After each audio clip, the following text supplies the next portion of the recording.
Hi Shivani. Hi mummy. அதாவது ரவீன் கிட்ட வந்து நான் ஏன்டா அவனை சரியாக படிக்கலைன்னு கேட்டதுக்கு அவன் ஒரு ரீசன் சொல்லிட்டான். அவன் சொன்ன ரீசன் வந்து நான் ஃப்ரெண்ட்ஸ்களோட வந்து அதிகமாக டைம் ஸ்பெண்ட்றதுனால என்னால் படிக்க முடியல. ஏன்னா அங்கேருந்து நான் இங்கே வந்ததுக்கப்புறம் இப்போ தான் எனக்கு நியூ ஃப்ரெண்ட்ஸ் கிடச்சிருக்காங்கன்னு சொன்னான். நீ என்ன ரீசன்னால் சரியாக உன்னோட ஸ்டடீஸ் போகலை? वो बात है कि वहाँ दिल्ली से यहाँ पे आने के समय मुझे तमिल नहीं पता था।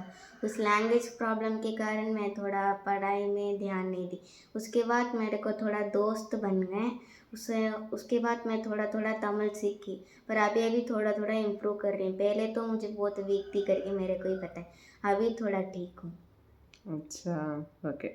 அதாவது இவங்க என்ன சொல்கிறாங்கன்னா, ஃபஸ்ட்டு வந்து டெல்லியிலேருந்து நான் இங்கே வந்தப்போ வந்து எனக்கு லாங்குவேஜ் ப்ராப்ளம் இருந்துச்சு. ஆனால் அவங்க என்ன பேசுகிறாங்க அப்படிங்கிறது கொஞ்சம் புரியாமல் இருந்துச்சு. இப்போ கொஞ்சம் தமிழ் வந்து நல்லா இம்ப்ரூவ் ஆகியிருக்கேன் அப்படின்னு சொல்கிறாங்க. சரி, ஃபஸ்ட்டு வந்ததுக்கும் இப்போக்கும் உனக்கு நல்லா தமிழ் புரியுதா? எல்லாமே புரியுதா? எஸ்.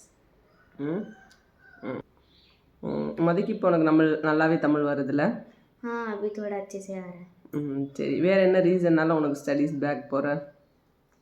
अभी भी वो टीचर्स जो बोल रहे हैं ना, वो भी मुझे भी समझ नहीं आ रहा. ஏன் உனக்கு புரிய மாட்டேங்குது? पता नहीं. அதாவது டீச்சர் சொல்லி கொடுக்கறது புரியலையா, இல்லை அவங்க சொல்லி கொடுக்கறத நீ கேட்காம இருக்கிறதுனால உனக்கு தெரியலையா? वो जो बोल रहे हैं मुझे सुनाई नहीं दे रहा. उसके बाद वो जल्दी जल्दी लिख रहे हैं, उसको भी लिखना पड़ता है ना. वो लोग जल्दी रब कर देते हैं. அப்போ நீ ஃபாஸ்ட்டாக எழுதணும்ல. இப்போ பெரிய கிளாஸ் வந்துட்ட, ஸோ அப்போ நம்ம வேகமாக எழுதுனா தானே அவங்களும் அடுத்தடுத்து ஒரு பீரியடு 45 மினிட்ஸ் தான் இருக்குது அப்படின்னா அந்த 45 மினிட்ஸில் அவங்க லெசன் எடுத்தணும், அதோட நோட்ஸ் எழுதணும், உங்கள் எல்லாரையும் எழுத வைக்கணும். ஸோ ஒரு மிஸ் வந்து அவ்வளோ ஃபாஸ்ட்டாக பண்ணுறாங்க அப்படின்னா நீங்களும் அதை ஃபாலோ பண்ணணும்ல. ஏன் பண்ண மாட்டீங்க? वही अभी थोड़ा प्रॉब्लम है, मैं क्या करूँ. இதில் என்ன பண்ணணும்னா வீட்டில் வந்தோடனே நிறைய வந்து ரைட்டிங் எழுதி எழுதி எழுதி எழுதி பார்க்கணும். ஒரு நாளைக்கு குறைஞ்சது ஒரு 5 பேஜாவது எந்த டைமிங் எவ்வளோ டைமிங்கில் எழுதுகிறோம் அப்படிங்கிறத பார்க்கணும். அதாவது என்னோடய பிள்ளைகளோட மிஸ்டேக்ஸ் வந்து எனக்கு தெரியும். ஸோ மற்ற குழந்தைங்களோட மிஸ்டேக்ஸ் எனக்கு வந்து தெரியல.